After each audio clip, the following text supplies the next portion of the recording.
and gentlemen, we are here at show number 177. Show number 177. Whoop, whoop, whoop. The Laura Shepherd Show, live from Fairfax, California, which is near San Francisco.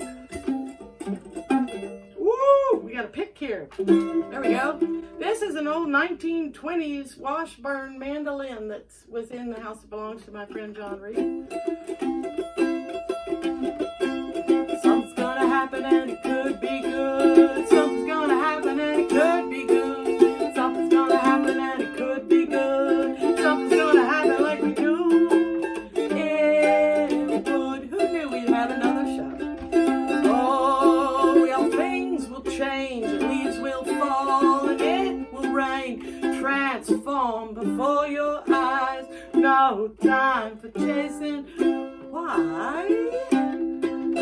Oh, you never know just how life is gonna go. So you jump in your boat and row, row, row. Jump in your boat and row, row, row. Something's gonna happen and it could be good. Something's gonna happen and it could be good. Something's gonna happen and it could be good. Something's gonna happen like we knew it would. Oh, you got to aim high and go for your pie in the sky. Go ahead and trust yourself. Everything could right itself. Oh, your life is a stream, so go ahead and follow your dream. Jump in your boat and row, row, row. Jump in your boat and row, row, row. Here we go, all together. Ready? Something's gonna happen and it could be good. Something's gonna happen and it could be good. Something's gonna happen and it could be good. Something's gonna happen like we do. It would. Woo! All right, I would like to invite Joe Carson to join me. Hello, Joe. Yay! Welcome to the Laura Shepherd Show here in Fairfax. Yay! How nice. We're thank you so much for being on the show. I'm staying here at your house because your husband and your husband's parents and my parents were good friends. So we're practically family. That's us. You go way back. Go way back.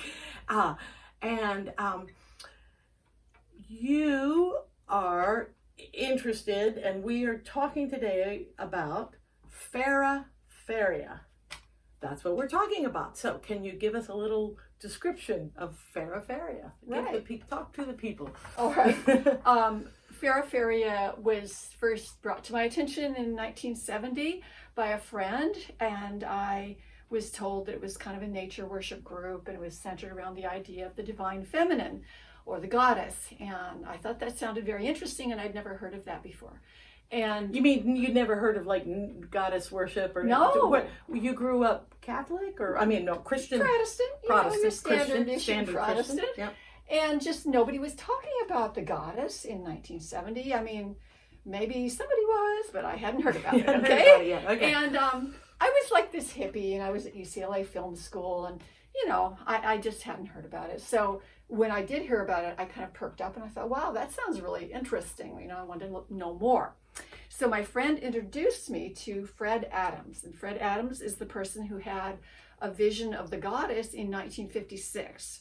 So in 1956, this man had a vision of the goddess. Is there more than one, or well, there's many goddesses, but somehow this vision came to him, and it was in the broad daylight, and he, wasn't expecting it. He had read some books that might have led up to it, but, maybe subconsciously, but he wasn't expecting it, and it changed his life. And basically he spent the rest of his life making art around the goddess and writing things that had to do with the idea of the divine feminine and the idea of all nature being ensouled with a spirit that is conscious and living and divine, and having a very feminine quality, like nurturing and like assigning gender to like things like nature is a little challenging, especially these days. But on the other hand, many cultures have for a long time referred to nature as Mother Nature. Mm-hmm. And there's the idea that, maybe the earth manifests, many things, including people, right? Because it's her nature to do so, right? She just, like apples sprout trees. And so, nature sprouts, among other things, animals and people. And we run around on her surface and then we ignore her, right? And so he had this idea that, that this was important. So he tried to get people to know that. And that this word, this word Gaia comes to mind. So Gaia is some language, some name for the earth as a living being. Mm-hmm. Was he into Gaia, or did he have another? Well, he didn't specifically call, shall say her, Yeah. Gaia. That's a Greek word for, the earth goddess. Yeah. Right. Okay, there you go. And Gaia was like one of the original goddesses, according to the ancient Greeks. And they understood that, people, the earth included people, and, Gaia was our mother. But, they had many gods and goddesses in the Greek. Everybody's heard of Athena, Artemis, these different, Persephone, different goddesses that had a quality of, and Aphrodite, of course, very beautiful. So the different goddesses had different areas of specialization. Like Aphrodite was mostly about love and beauty. And Artemis was about going out into wildness and wilderness and nature. And she was she kind of didn't need men the way she rolled But it. we all need each other. Well, but that was her. That was okay. Artemis. So how did Mr. Adams there come to get from this vision that he had to Feraferia? It wasn't immediate. So the vision in 56, and then he was kind of charismatic and had a lot of friends, and he talked to people. Where did he live? Southern California. Sierra Madre Canyon. And did you grow up around here? I grew up in Southern California in San Gabriel Valley, which is not too many miles away from where he was. And is that where you heard about it, in California? Yes. Okay, so yes. this is Southern California. Right. Okay, right. So we're in Northern California now, but this was in Yes. Southern California. Okay. And so he founded a commune in 1957. And they had a goddess-centric idea, and he created art on all the walls of the building that they were living in, the house, and it was pretty erotic, some of it, Mm-hmm. And so they were kind of early hippies, you could say. Yeah, the 56 is pretty early. I Yeah. bet that was frowned upon by I'm sure. we And the don't whole have idea of a commune was, Yeah. not common. No. And but anyway, they had called it the Hesperides Fellowship. Hesperides is another Greek word. He's very fond of Greek concepts, and Hesperides refers to paradise. Okay, so he had this. Okay, so he started his little commune, Mm-hmm. and then how we get from Hesperides to Feraferia? Well, one of the things that he and some of his other people that he was friends with that lived there, John Beggs in particular comes to mind. John Beggs. They built a goddess temple in the San Gabriel Mountains, because where they were living was a canyon literally in that series of mountains. And so there was a trail that they would go up, and they took lumber up into this side area and kind of off the track so that people wouldn't find it. And they built a goddess temple, open air, but with columns and whatnot. And I never saw that. It didn't exist by the time I got involved. But so other things that happened included that he met Svetlana Buterin, who eventually wound up being really integral to Feraferia. What's this person? She was Russian. Svetlana. Yes, very much, very Russian. Ooh, Russian. Very passionate. Yes, there we go. And very emotionally vivid. And so she created a lot of the rituals that were part of Feraferia. But Fred was doing art and writing essays, and they had, these friends, like I said, and they decided, I guess it was Fred's idea, they came up with the idea that they should incorporate, be a legal church in the state of California, a nonprofit corporation, because they were spending a lot of money on it. And of course, if it's a nonprofit, then they can write off the money, right? Call it a tax deduction.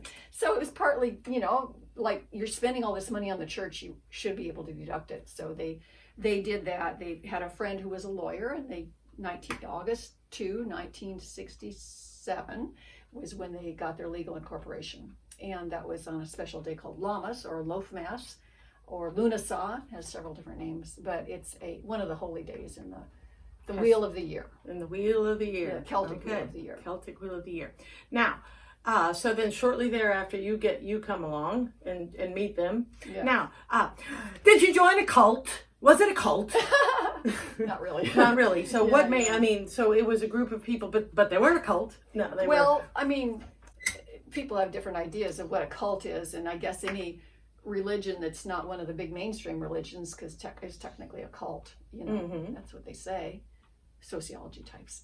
Yeah. But it was basically a loosely organized group of friends that would meet together on slightly irregular occasions, and they had a board of directors who met more often, more regularly and with a schedule, right? But there's a thing called the Wheel of the Year, which is a concept of like a circle, and usually winter is like in the north of that imaginary circle, and high summer is in the south, and so that's the winter solstice and the summer solstice, and then over in the spring in the east is spring equinox, which means equal days, equal nights, and in the fall, right, in the west. So this circle is like a basic concept behind a lot of things that are part of Feraferia. And as it turns out, the witches primarily actually celebrate not on those big, what I would call, oh my God, we've had witches days. Now, witches. The witches. Well, we're friends with witches. Okay, we're not witches, but we're friends with witches. And they celebrate mostly on the cross quarter days, which is to say Beltane, right, May 1st, May 2nd, right, and Lammas, which I just mentioned, which is August 2nd, and Samhain, otherwise known as Halloween around here. So those are not these main. No, these are the cross quarters. These are halfway in between the big days. Yeah. And then the other one, slightly less well known because it has so many names, is called Bridget or Groundhog Day or Candlemas, depending on your tradition.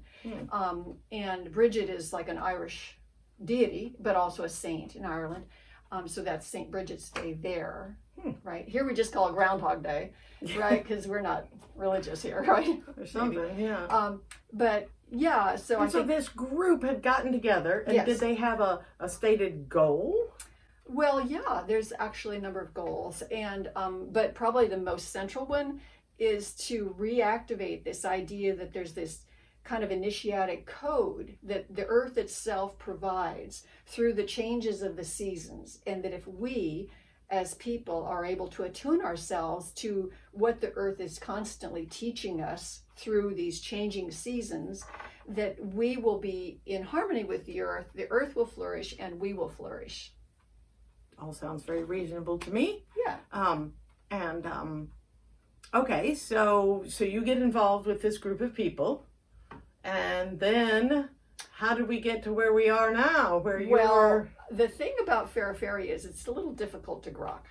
Grok. That's a good word. Okay, remember grok. that Understand. word? Yes, understand. That was the grok is from science fiction. Stranger in a Strange Land. Yes, right. Isaac Michael Heinlein. I thought it was Isaac Asimov. Anyways, yes, there was a book called Stranger in a Strange Land, and yes. grokking meant to really understand something. Yes. Yeah. Right. So when I first met Fred and Svetlana, I definitely was interested in their group and what they were doing. And I didn't really know how to really get my head around it, but I was a film student at UCLA, and I thought, I will make a film about them, and then I will understand, you see.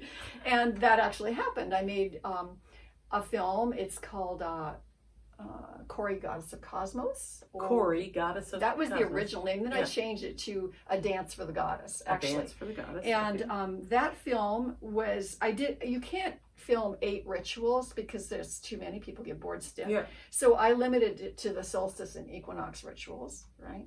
And but I went out and filmed every time that one of those rituals was going to be celebrated. And by how many Feraferia. people were at that time? How many people would attend a ritual? I mean, we're talking 10 or 100? 15 to 20, 15 something to 20? like that. Yeah, not a huge crowd. No. But enough to have fun, you know. Yeah. And so Fred wanted to do these really in landscapes that really evoked the season. So we did the winter solstice in the snow on Chileo Flats in the San Gabriel Mountains. Oh. It was cold as heck. And, so we brought out a few flasks and, kind of had a nice time there. But, they had color coordinated robes that went in the season. They were all like blue and purple, kind of, the reflections of snow, right? That kind of color. And in springtime, it was all about bright pastels and green, light green, and that kind of. Summer was like, more of an olivey color of a green. They always wanted to have the not costumes, like robes, evoke the season. Yes. Fall, it was more, browns and stuff. Theater majors. No. Yeah, well, Well, but I mean, there is Fred something about. had a degree in film from USC. Well, there you go. And right, there is just like something me. about, Only it was UCLA for me. Yeah, I mean, even the Catholic Church, we've got robes, we've got incense flunking around. I mean, the trappings of your ideas sometimes help. Yes. They put you in the right mood. Yeah. Yes, Okay, they do. so there we go. So you got involved and you Yes, so started I making made this film and I tied it all together with a 1-year-long time-lapse shot, which had not actually been done by anybody. Oh. So I did the first one that was ever done of those, but Oh. it took a long time. How? What do Not you mean? just the year. What do you mean? You did? Wait, what? You did the first time lapse shot Of a whole year. of a whole year? Yes. Oh. But there were problems. I don't need to go on. Well, no, but anyway, it's entertaining, but yes, but well, that is. I mean, that's kind of interesting. I never thought about. Somebody had to do it first. Yeah. There you go. Yeah, Okay, carry on. So I got to know them. I got initiated into the group. They eventually invited me to be initiated, and that was like very magical. It was out in their backyard, and they had this, like Stonehenge is like stones in a circle, right? It was a henge, but it was made out of these wooden pillars with decorations on them and flowers and so on, and torchlit at the base of the henge pieces, and fruit trees all around. And Feraferia is big time into fruit trees. So I guess if you want to say really another big important concept in Feraferia, it's not just fruit trees. It's the idea that by maybe having people buy old pieces of land that are sort of maybe covered with tires at the edge of town, and then you reclaim them, you clean them up and you make them into sort of a little wilderness paradise, where there's animals and people can go there and hang out, and it's like a meditation space or a dancing space or a ritual space or something like that, but it's mostly wilderness, and you've reclaimed it from being a trash heap into being something beautiful. And this is inherently good for the environment, it's good for the wild creatures, and it's good for the human soul. So this idea is that then if people like that, it will spread. More and more people will do it. You're creating your own little paradisal sanctuary, and the idea is that over time they're throughout the world, right? This is hopeful. This is aspirational. It's what we want. Yeah. Right. Right. Okay. So you got initiated into the club. You're trying to say cult. No. You're trying to no, say I just thought. But you got initiated into what do we call the church? Yeah. And you joined the church Or the fellowship. or the fellowship, and you continued to hang out with these people. Right. But at a certain point, because I was a person involved in the film business and camera work and visual effects, which is what I was doing for a living after I got out of film school, I was invited to come up here and work for George Lucas in his visual effects place called Industrial Light and Magic. So I did that for a number of years and went on to work on Nightmare Before Christmas for Tim Burton and James and the Giant Peach and Monkey Bone and a bunch of other films. And the films that I worked on that I was when I was working at Lucas were big moneymaker type blockbuster films. So that was kind of my life. But then I met John Reed, my husband, my wonderful husband, your friend. Yeah. And that was in 90-ish. And, we proceeded to, have a child, get married, do all those fun things. And so this was a big distraction, and I kept in touch with Fred Adams. But I guess it was a little before that, in 89, that I started to think, Fred's not getting any younger.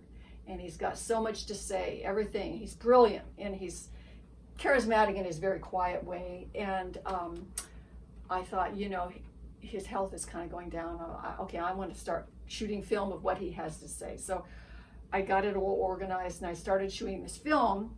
And that film eventually became a feature-length film called Dancing with Gaia, Earth Energy, Sacred Sexuality, and the Return of the Goddess. And it's like how those things are connected to each other. So is that That's this film here, which I will show. Make sure you stay this way Oh, so that okay. we aren't cut off. All right. Okay, so you made this film in what year? Well, I wish it was in 1 year. Yes. I started in '89. I finished in 2009. 20 years later. 20 years later. Yes. Meanwhile, I traveled to 9 countries. I interviewed 15 visionaries, all of whom were somewhat charismatic and with followings about these subjects. And so the film is, their words and, how these subjects are connected And to each other. did you find that the different people that you interviewed had sort of the same idea? Or was it? Well, they didn't conflict with each other. Right. Yeah, No. they didn't conflict. But each one has kind of like ideas that are, complementary. And, some people had more to say about one area than another. Right. All right. So excuse me. Bless you. So you got this film finally made after many years of filming, Yes. like many projects. They don't Yes. happen overnight. And then what happened? Well, Fred, was very involved with film. I had started shooting him, and he was the one that really urged me to travel all over Europe to these ancient sacred sites and stuff to put them in the film. And, he connected me to a lot of people. And unfortunately, although he saw the film in pretty much its final form, it wasn't the form exactly that it was completely finished in and shown in the theater when we did have a film screening at a festival. He died in 2008, and Svetlana died a year and a half later. So he didn't get to celebrate that completion, which really would have been great if he had. But I kept in touch with him. Okay, so at this point, there's still a quote-unquote church, a nonprofit called Feraferia. Yes, And at the time that he died, there were different branches of it? Or? Well, there are people here and there, like in Amsterdam and, New Mexico, different places. There's people, who follow Fairfarian ideas and, make different aspects of Feraferia real in their own lives in different ways. And so, there's a presence, a Ferafarian presence here and there around the world, but it's not very well known. Fred was not a carnival man. He wasn't a showman or a huckster, and he didn't sell, Feraferia. And in fact, even in the film, because he's so low-key in his presentation, I didn't actually wind up using that much of his footage in the film. I wanted to, but a film is a film, and you have to engage the audience, and people would tend to get a little spaced out when he was speaking, and so I had to cut his pieces short. But in the back, where there's extras, DVD extras, then there's some more interviews with him, which are great. Yeah. Okay, and then when he died, somehow you got chosen to be a repository for what books and thoughts, and paintings and essays and just mountains of material that he created throughout his life, having to do with Feraferia. And so that's been huge. And so this book here, right? So I wrote a book, and the book is a way to view a lot of his art, and also to find out what Feraferia is and how it works. And there's even a little self-initiation, that one can do, in the book. Right. So if you got this book, you could self-initiate yourself and learn about different goddesses and stuff. I don't know what all. History of Feraferia. Yeah. History of Feraferia. And this book can be purchased online, it's very beautiful book. Celebrate wildness. Everybody thinks it's wilderness. Celebrate wildness, magic, mirth, and love on the Feraferia path. There we go. Look, there's some funny old pictures of different ceremonies, and I noticed that his art is somewhat erotic. Yes, erotic. Yes, it is a little erotic. And why not? It's celebration. Celebrate the woman's body instead of hiding it behind a bushel. Yes. And here are some photographs of him, and it's a little hard to see, but there you go. All right. So when was this book published? Let's see. I think it was 2014. 2014. Yeah, that I came out with and why did you bother to? Why I mean, this was a lot of personal effort on your part to write it and print it. And 4 years, I think. 4 years of writing and printing. And I presume somebody had to pay for it, etc. Why bother? Why did you bother? Why bother? I think that, like, as here's an example of Fred's art. I think he's an amazing artist. His stuff is beautiful, and very few people really knew about it. So from 1967 to maybe 75 or 6, Feraferia had a newsletter, like a little stapled together newsletter that, would feature Fred's art and his essays and letters to the editor and other people's poems and different things. And so early on, he was one of the first people to have that kind of a newsletter. Isn't that funny? Because you think of having a little newsletter or a zine, as having happened all the time, but maybe at that time, did he mimeograph it, or initially, yes, and so that technology or something like that, And I think the first 2 issues were done in newspaper format, so that you pick them up, they literally look like a newspaper, and printed somewhere, in Southern California. Yeah, now we can print. I could print out a book like this in my living room. I mean, not like this, but not quite. But now it's so easy to print something out in color and this and that. But at the time, it was cut and paste technology back then. And so he was doing that to get the word out. He was on fire with these ideas about the goddess, the sacred feminine. And when he was first talking about this in the 50s and early 60s, he would go to a party. Somebody would ask him something that would trigger. He would talk about the goddess. More often than not, women would back away and go, "What? Why are you talking to me about this? Do you think I'm interested in being a sex goddess?" Right? So that was their only association to the idea of goddess, was a sex goddess. Right. That was real back then. Right. So things have changed. Now people know what the goddess is, but back then they did not.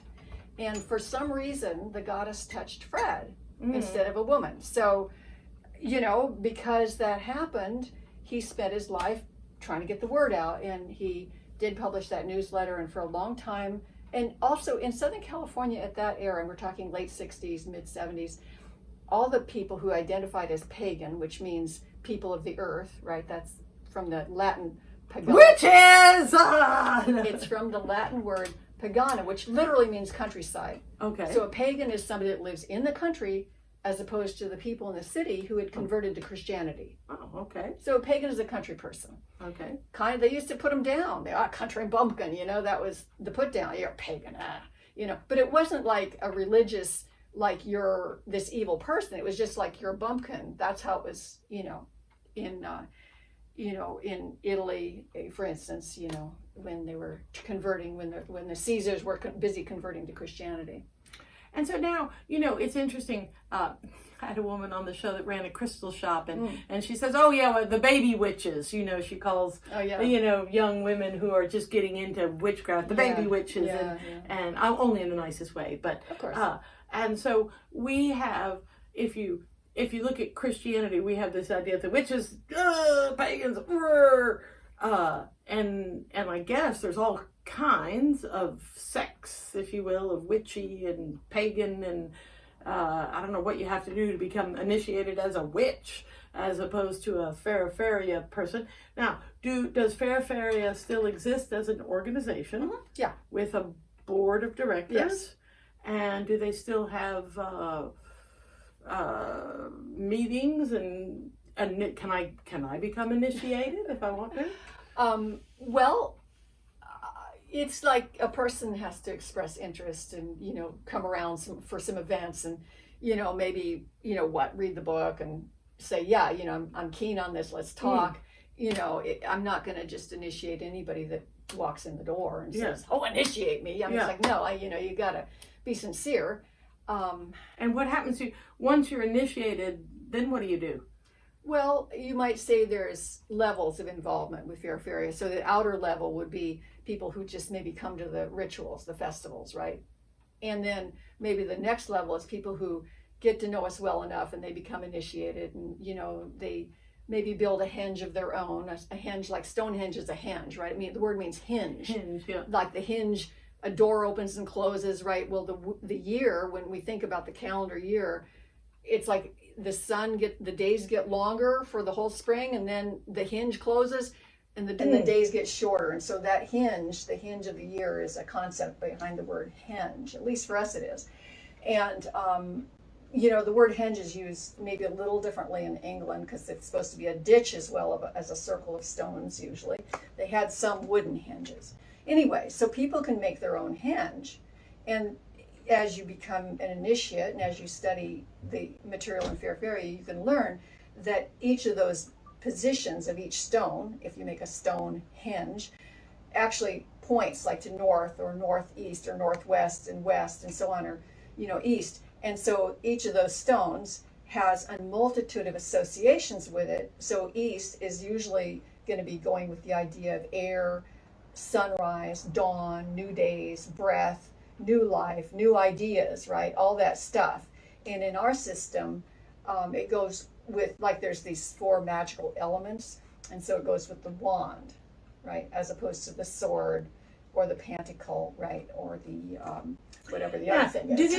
Do these match up with, when I think of the 4 directions, I think of the American Indians. They are always, they're always doing this. Now, I don't know what they always do because I never mean, but I understand that they pray to the 4 directions. Yeah. And the 2 more, top and bottom, the center. Yeah. And I mean, in all these different, I guess there's different religions or thought forms or whatever. And I guess the east, because I guess the sun rises in the east. It seems like it always starts there.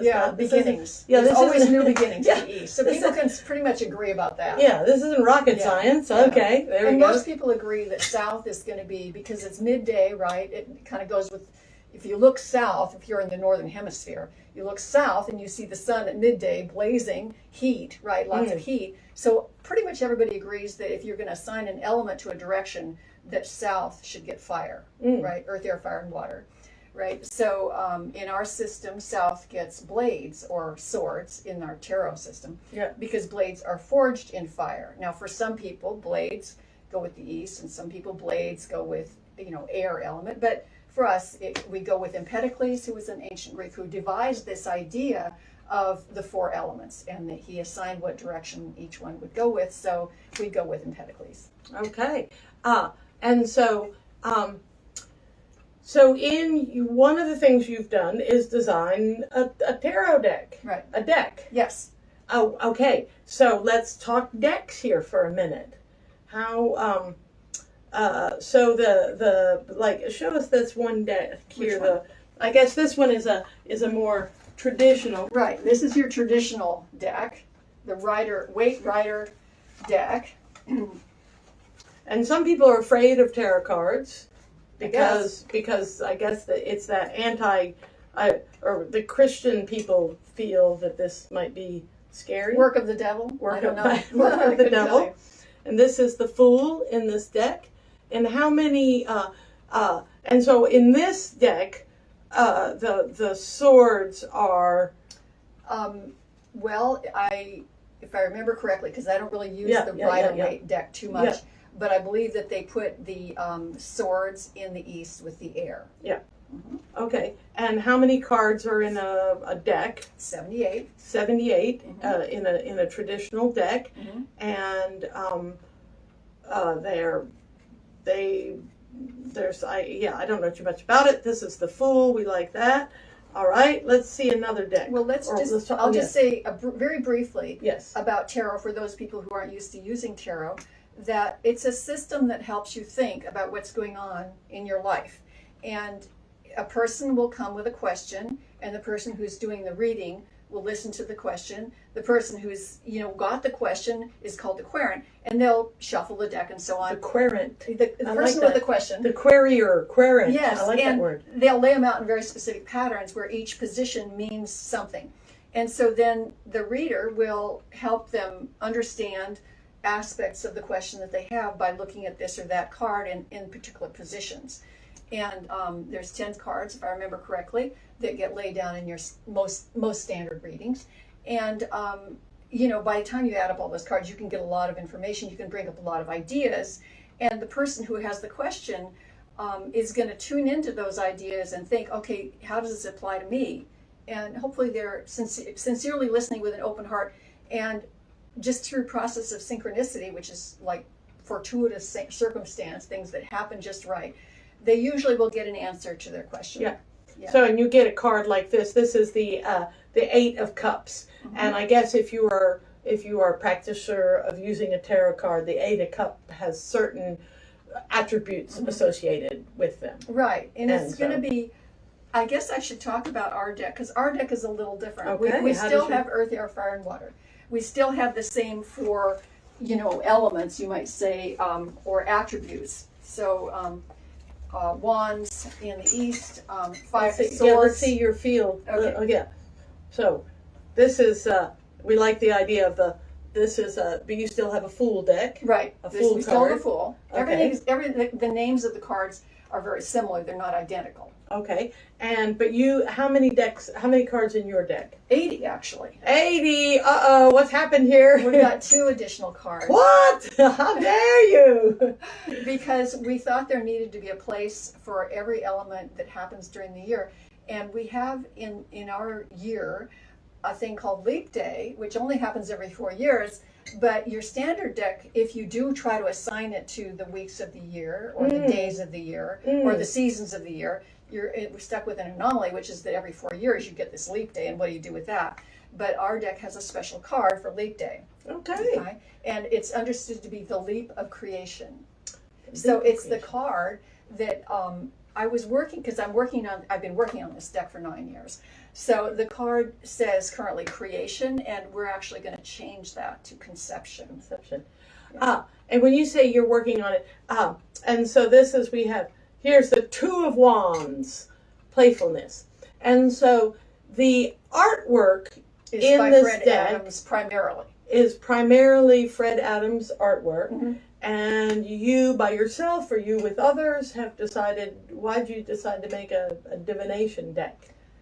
Well, Was that something I have he was all this into, or- art of Fred's, and I wanted the world to be able to see his art because it's precious and beautiful. And I had a brainwave that, amongst his thousands of images, which are all highly symbolic, that I could find an image that would work to represent each of the cards in your standard tarot deck. And as I got deeper into it, I found that he had put together 6 pages of densely written, handwritten ideas about what each card would mean, but giving it a slightly different basis of meaning than your average tarot deck. So your average tarot deck, almost all tarot decks that are out there, derive their meaning, why a card means what it does, from a combination of what number it is and what element it is, and where it fits on a symbol, come from the Judaic tradition called the Tree of Life. And the Tree of Life has 10 circles, and they're each connected with pathways. And so the circles are called Sephirah, and there's supposed to be emanations from God, who's up here at the top, in a sphere called Kether, and down here at the bottom is Earth. What, this is from a Christian tradition? They had there is the Jewish Kabbalah. This is part of what's called Kabbalah. The Christians have the Christian Kabbalah, the Jewish people have the Jewish Kabbalah, and then there's also ideas around the esoteric Kabbalah and other versions of Kabbalah. But at any rate, the bottom line is that any tarot deck out there, with very few exceptions, their primary source of meaning is going to be, like a 5 is very often going to be trouble, because 5 is the number of the sphere or circle that goes with Mars, and Mars is the blood red planet of war, right? We all talk about martial law, right? Yes. It refers to war, right? So 5s are often trouble because of that. Not always, because some people prefer to think of 5s as having to do with earth, air, fire, water, and spirit. So there's a positive way to look at that. And Mars, in Greek myth, was passionate lovers with Aphrodite. Ooh, yeah. So he has a passionate side. So it doesn't always have to be exactly just one thing, but it's within a certain limited area of understanding when you're going with why the cards mean what they do. And what's different in this deck is that we're going with this set of meanings that Fred originally worked out, but it's like very enigmatic the way he wrote it. Is, each of these minor arcana, right? There's a major arcana with the Fool and the Magician and the Priestess. Minor arcana are all the cards 1 through 10, and the royals, royal, like the king and the queen and so on.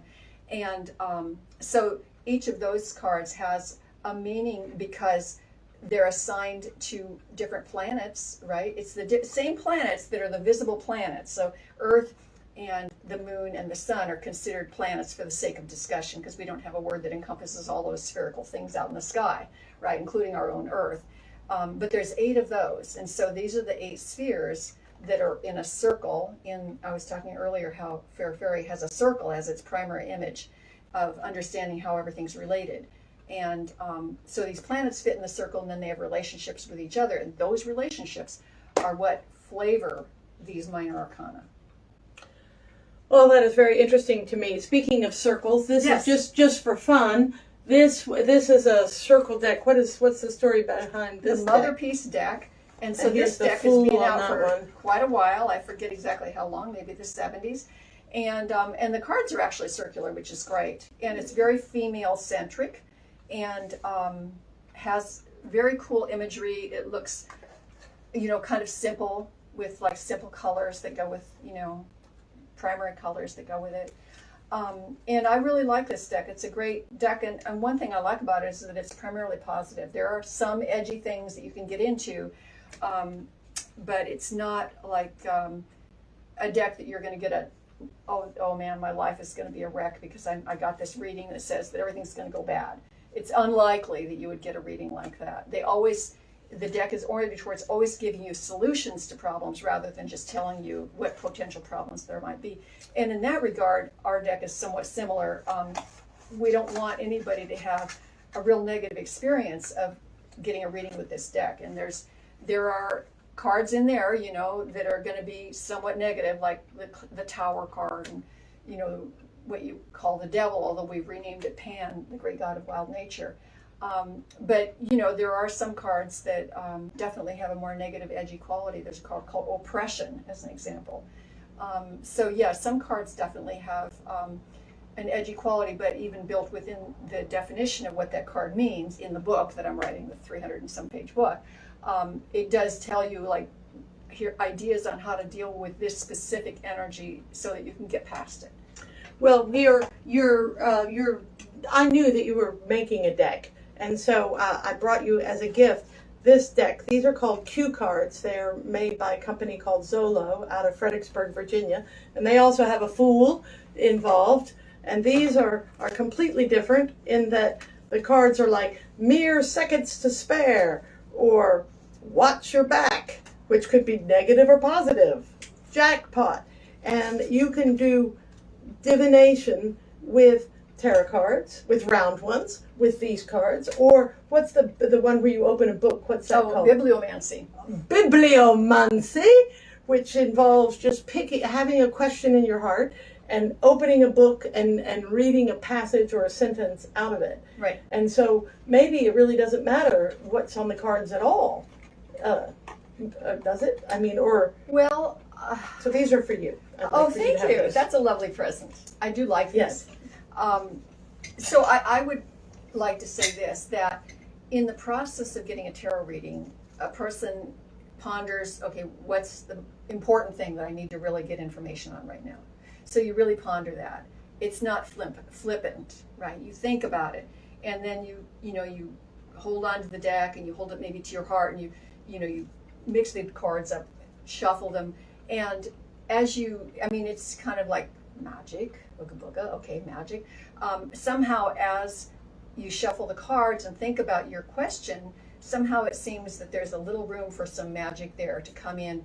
And so when the cards come, remarkably often, the cards will show exactly what you need to hear, and people will go, wow, how did you come up with such a reading that's so perfect for me?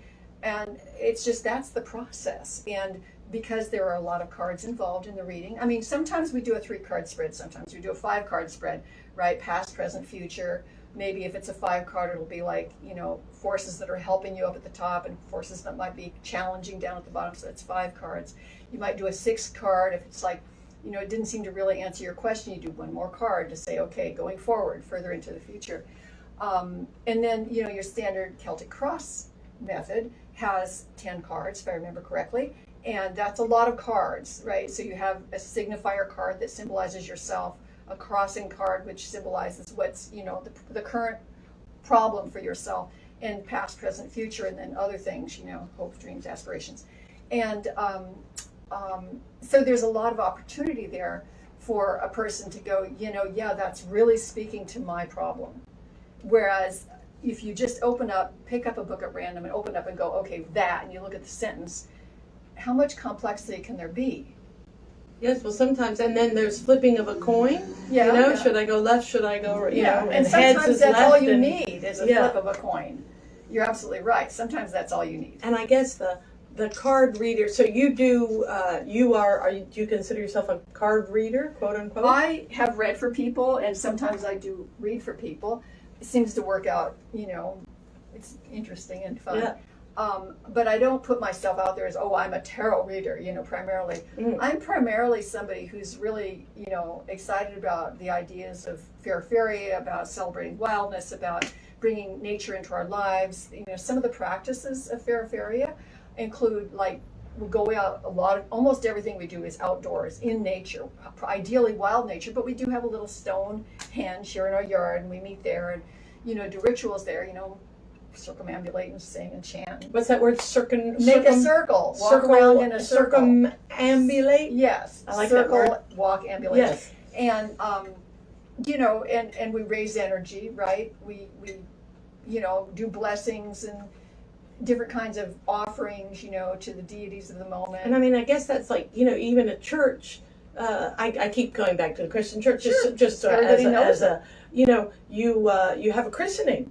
So you take your child, you put it up there on the altar, and everybody blesses it. And so I guess that people must feel like there is some energy and I've derived done baby from blessings. I've done, what they call them paganings, right? Because it's this isn't a specifically Christian thing.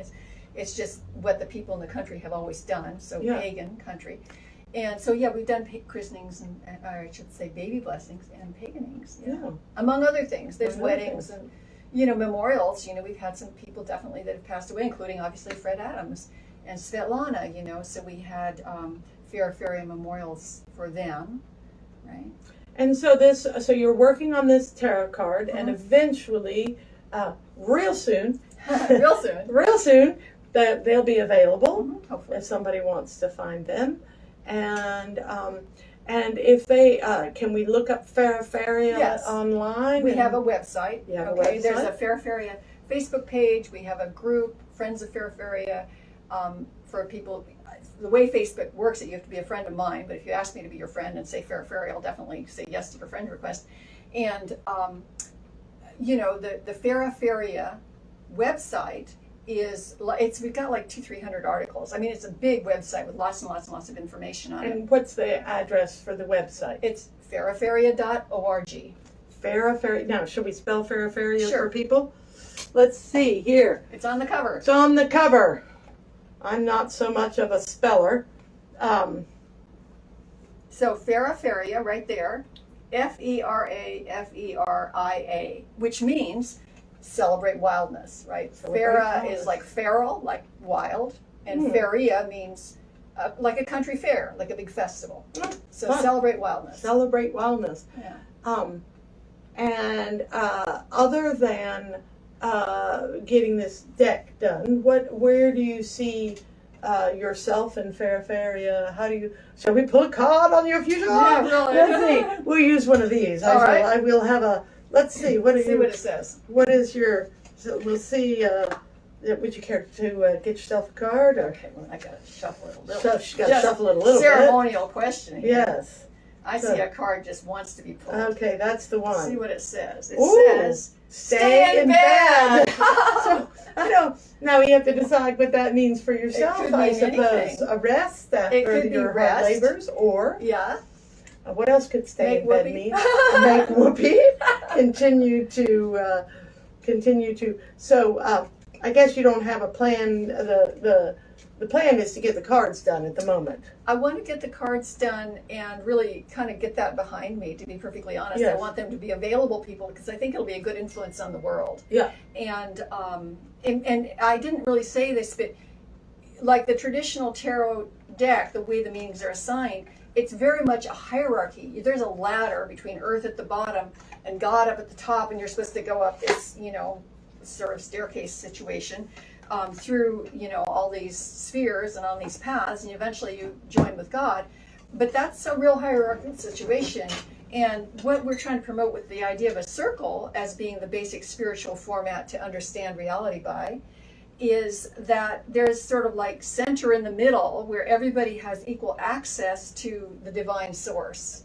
So the source is in the middle. It's not way up there. And you don't have to go through zillions of lifetimes to access the divine. It's always available, always available. And so we do trance work, right? We go out into the wilderness and, you do a trance ritual. Sometimes we do, there's a star form that we take and lie down and do this trance and then, visualize the goddess coming to us, the epiphany of the goddess, the appearance of the goddess.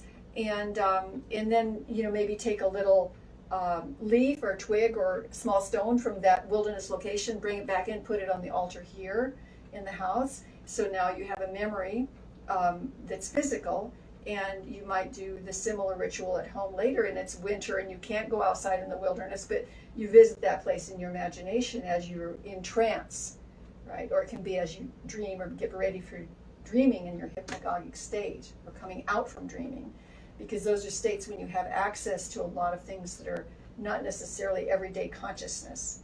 So that's definitely something that we want to promote, the idea of connecting wilderness and bringing it inside into the altar within. Yeah, I like the idea of the circle. I say that everybody gets a front row seat in heaven. Yes. It's one big circle. We all get a front row seat in heaven. I love it. That's a great phrase. Everybody gets a front row seat in heaven. Okay, is there anything else you'd like to say before I let you go? I will mention that it's not that the tarot is the end of the road for what I want to create. I do have a book that's, I forget, I think it's 400 and some pages at this point. That's like the book of Feraferia. It's assembled, but it needs to be worked on, needed so people can understand. Well, you like to, that's you like a things whole for nother project. You like, because it takes you. It's taken you a long time. You could have whipped together a deck in 3 weeks and been done, but that doesn't suit your personality, does it? You're very. I want it to be just right. Yeah. And you, as a living, you did nurse work. I did. After I got out of the film business, which I was in for about 25 years, I went back to school and got a degree as a registered nurse and worked in the field of nursing for 17 years, primarily at this local hospital. Well, so your precision would have been well received there. Well, Joe, thank you so much for taking time to talk to me, and blessings on your book and your future and your group. Ooh, I'm getting all goosebumpy, whatever that means. And I mean, it's interesting because we get this idea that unless 1 million people or thousands of people participate, it's not worth anything, but it is worth, so even if whenever two or more are gathered. Yes. So, because people always wonder, well, how many people come to your, but that doesn't matter one bit as long as it's you and somebody else. Yeah, nicely put. Yeah. Okay, well, thank you. I'm going to give you a hug and send you on your way. Oh, thank you for having me on your show. What a pleasure. Thank you so much for your time. Yeah. And I'll let you head that way. Head that way. Before we end this whole show number 177, which was a little bit long in coming, I always like to talk about what's growing around. I mean, there's a part of me that's a little wild, and I like to see what's happening. And so here in the yard where I'm staying, we have these lovely sort of dusty apples, and they're almost ripe. Some of them are falling off, but they're still pretty good. And then these lovely pears, they look sort of Boschish. I don't know what the actual variety is, but there they are. They're delicious. And on a property about 20 minutes from here that they have a tree is a peach. So these are sort of traditional American country fruits, and so I'm blessed to be able to eat. I always feel like when I come somewhere and get to eat a piece of fruit off the land that it really grounds me and centers me, and I always feel like, ooh, there's something yummy to eat. And so I recommend going outside around you and find yourself something to eat and eat something fresh. And I don't know when, but I'm gonna say goodbye and see you all the next time there's a show.